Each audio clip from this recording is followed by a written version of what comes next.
And welcome back, guys, to another episode of Garage Game Day Sports. My name is Louie. I'm your host, as always. We got a good one. We're giving you our college football season predictions, our New Year's Six Bowls, and our college football playoff, our Final Four, who our predictions for the season are. We got week 0 fixing to kick off in just a couple of days. So, college football season's here, guys. Y'all ready to rock and roll? But first, go ahead and give us a like, comment, subscribe to our YouTube channel. You can find us at Twitter or X, whatever you want to call it these days. We're also available on TikTok and Facebook, also Spotify, Google, wherever you get your podcasts. So feel free to share us some feedback. Give us a comment. Let us know what you think of the show. We appreciate any and all feedback. We hope to build our community. We hope you can help us do the same. I want to dive in and talk the college football playoff and the New Year's Six Bowls. My predictions. Let me go ahead and start with one of these teams that's going to make the college football playoff. You probably already know who I'm talking about. They've been here the last 2 years, and they have been the defending back-to-back national champions. I've got to start with the Georgia Bulldogs. It starts and ends with them. This schedule is very easy. Now, granted, it's not all their fault. They should have had a game against Oklahoma in Norman, but it was taken off the board with the Texas and Oklahoma and realigning of the SEC, Texas and Oklahoma moving from the Big 12 to the SEC. They had to take that game off the board because it would have been labeled a non-conference game, and then it would have been an SEC game once they joined the SEC. So that game was taken off, and that pretty much went their schedule. That would have been the toughest game, in my opinion, on their schedule. Now the toughest game you have is at Tennessee in Neyland, which is definitely going to be a tough game. But Georgia handled them pretty well last year, and that was with Hendon Hooker, that was with Jalen Hyatt, Cedric Tillman. Now you've got some uncertainty at the offensive side of the ball. Georgia does too. You bring in a new quarterback. You bring in Carson Beck, who was named the starter just a day or two ago. You also have a new offensive coordinator, Mike Bobo. So we'll see how that plays out, but they just got so much talent on defense. You have Brock Bowers, still the best tight end, walking around in college football. You've got a steady offensive line, a stout defensive line. You got playmakers all over. The linebacker, the secondary, the list just goes on and on, not to mention Kirby Smart, probably the best coach / recruiter in the country. Georgia, I don't see any trouble games. I really don't. The only game that's a toss-up is in Knoxville against Tennessee, and I think they take care of business there. And I will take a 12-0 Georgia team going into the SEC championship game against either Alabama or LSU. I'll get into that in a little while. But Georgia wins that game. They go 13-0, a 13-0 perfect season, SEC champs.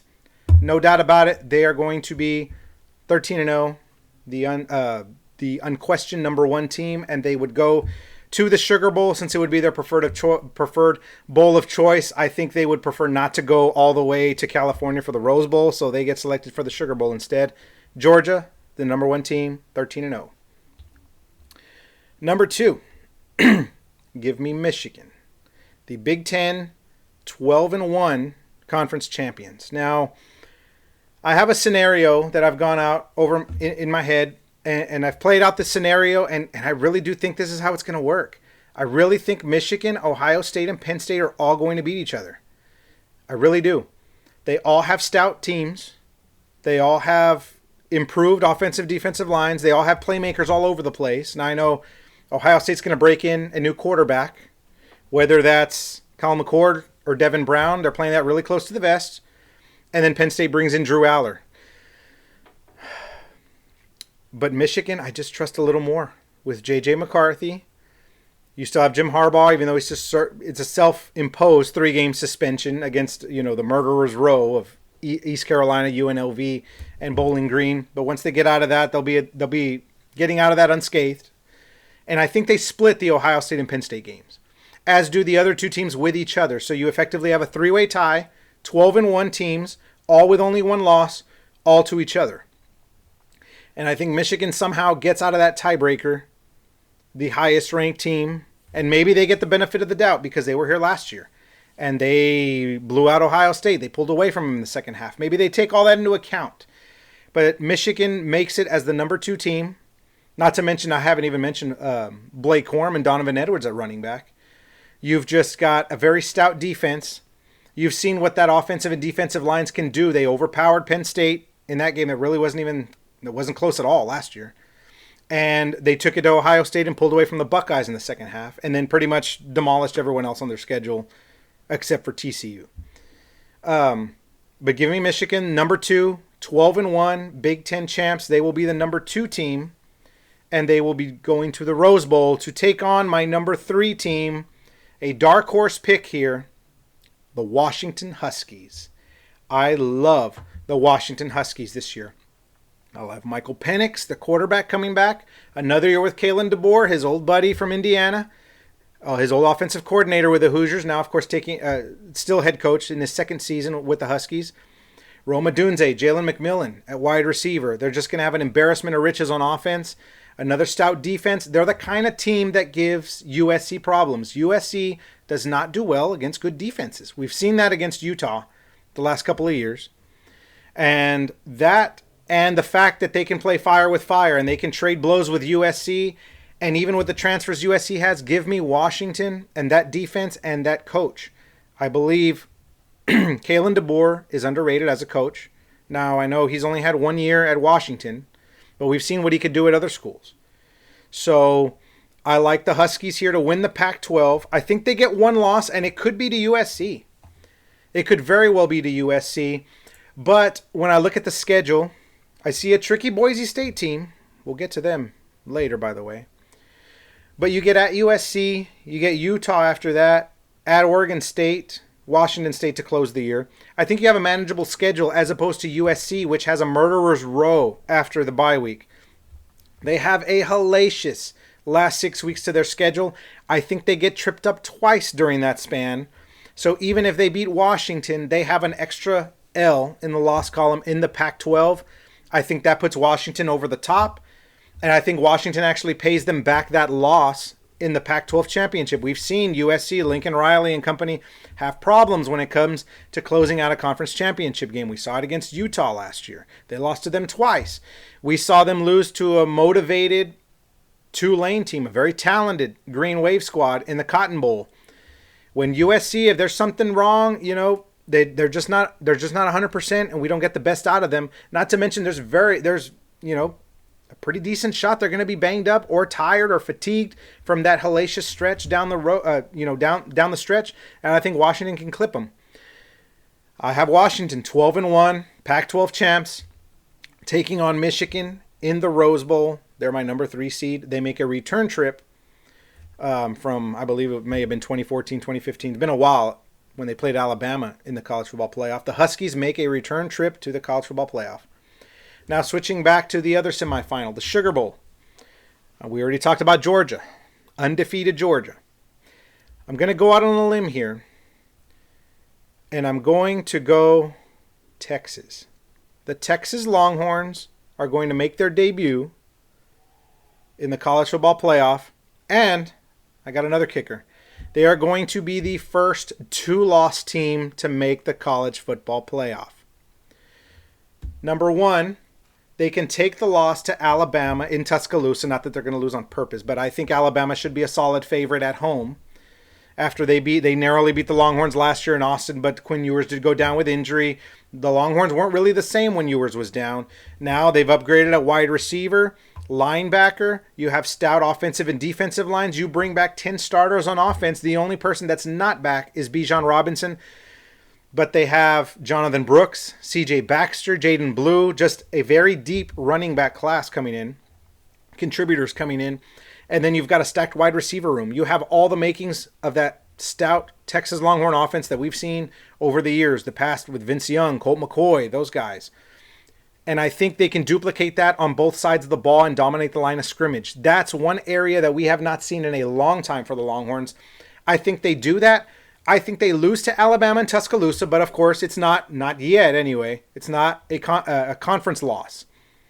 So I think you take that loss, and looking at the schedule, I think either Kansas State or at TCU could trip them up. But then they go into that game a 10-2 record. They win the Big 12 championship. I'm not sure. I'm still on the fence whether I'm picking Kansas State or Oklahoma in the Big 12 to opposite Texas in the Big 12 championship game. But give me the Longhorns. They have the better offense. They would have the better quarterback. And they would have the better offensive and defensive lines. except maybe Kansas State. Kansas State does have a great offensive line anchored by Cooper Beebe. So in that case, I would give advantage to the Wildcats.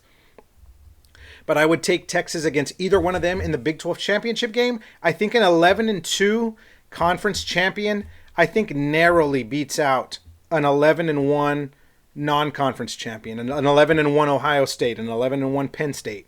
I think Texas gets the nod because of that conference championship, and I think because how deep the conference is. If Texas were to do that and say they lose close to Alabama and they lose another one where they get clipped, because all of their 5 losses last year were by 1 score or less. So I could easily see that happening again with 2 losses coming by a last-second field goal or a last-second touchdown or something like that. That's not really going to drop them much in the standings. But say you take those 2 losses. Then you're talking about a win over Oklahoma, a win over either Kansas State or TCU, a win over Texas Tech.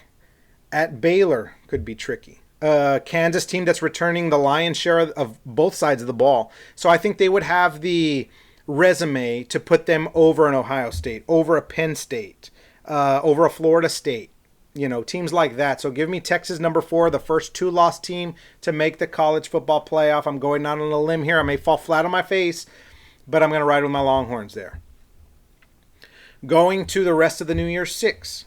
We talked about Texas winning the Big 12 against either Kansas State or Oklahoma. In either case, I have a 3-loss Oklahoma team getting to the Cotton Bowl where they take on the aforementioned 11-1 Penn State team.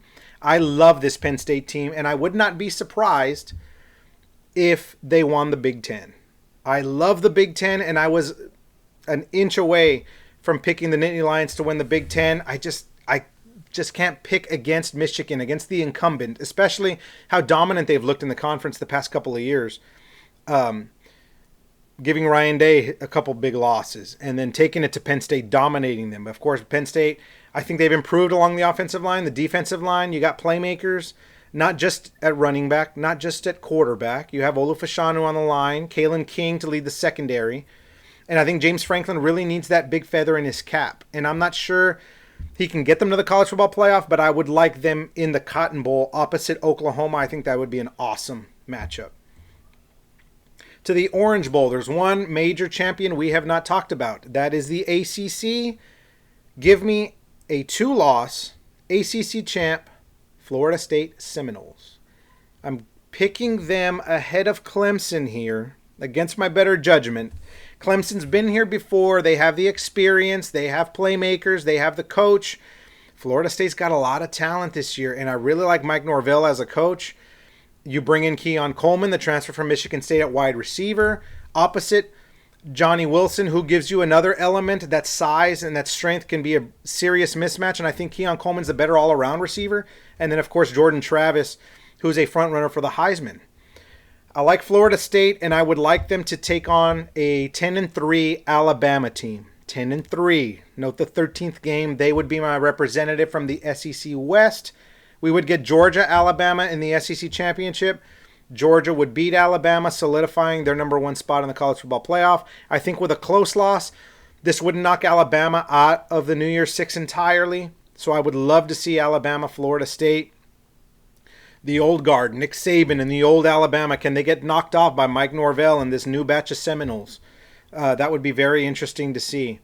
Alabama doesn't have the quarterbacks that they used to. They don't have the wide receivers that they used to. They've got to rely on more of a defensive front. They've still got a running game, but they don't have the Bryce Young to bail them out. They don't have the Jalen Hurts, the Tua Tagovailoas of the world.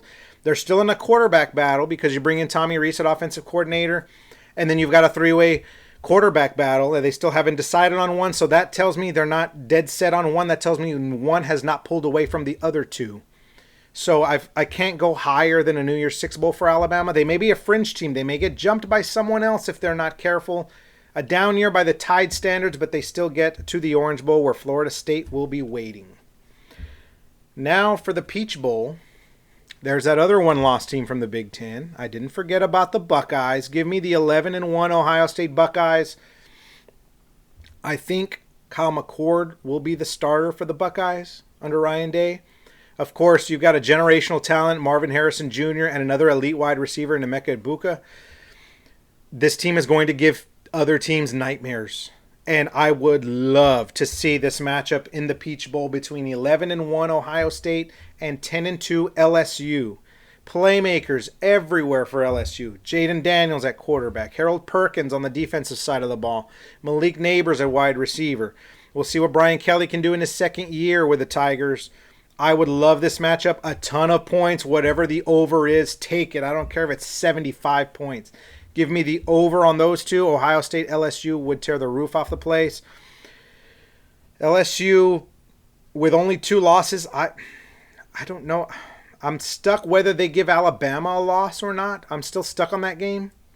And the LSU Florida State is a toss-up to me. I think I would give the edge to Florida State because LSU's secondary may not have enough time to gel. Florida State would want to take this game right now, and they would play it in a back alley right now in 30 minutes if they could, because I feel like they'd have the advantage. And it's in week 2, so I think the Noles still have the advantage. LSU would probably prefer this be it later in the season. But I do like an LSU, a 10-2 LSU team that runs most of the rest of the SEC West against an Ohio State team, just 1 loss on their schedule, 2 high-powered offenses. Take that all day. The last game in the New Year's 6, a 10-3 USC team, Caleb Williams and crew. I didn't forget about them. They're in the Fiesta Bowl for the second year in a row, and for the second year in a row, they will be taking on my highest-rated Group of 5 champ. That would be the 12-1 Boise State Broncos, the Mountain West champs. They have a rough first game against the Washington Huskies in Washington. I think they dropped that game, and I don't like the overall depth of the Mountain West. I think they could get tripped up at Memphis. They could get tripped up at Fresno State, but I could see Boise State running through the rest of this conference. Air Force maybe, but I don't think they'd give them a problem at San Diego State. UCF in the second week of the season with John Rice Plumlee, they're going to be accustomed to getting used to the Big 12, but I think Boise has more than enough firepower. It came down to 3 teams for me for the G5 bid. Boise State, Tulane, UTSA. The thing against Tulane, they have Ole Miss early in the season. That could be a loss. They did lose Tyjae Spears at running back, but they do bring back Michael Pratt, one of the best quarterbacks in the G5.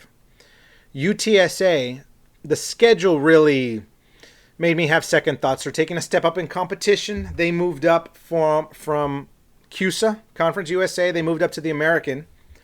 Now you trade in some of those opponents that were easy dubs. Now you got a harder schedule. Not to mention you take an early trip to Houston. That could be tricky. You take on Tennessee in Knoxville. That I think is going to be a loss, but UTSA is going to give them all they can handle in that game. And then Tulane, UTSA at the end of the year, the very last week of the season, could easily decide the American.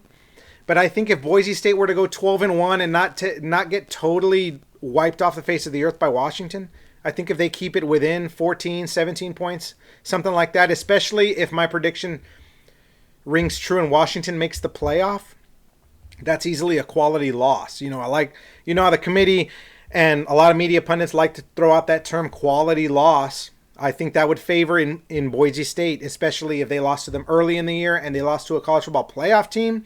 You can't really hold their feet to the fire that much. So give me a 12-1 Boise State team to run the table in the Mountain West and to take on a 10-3 USC team in the Fiesta Bowl.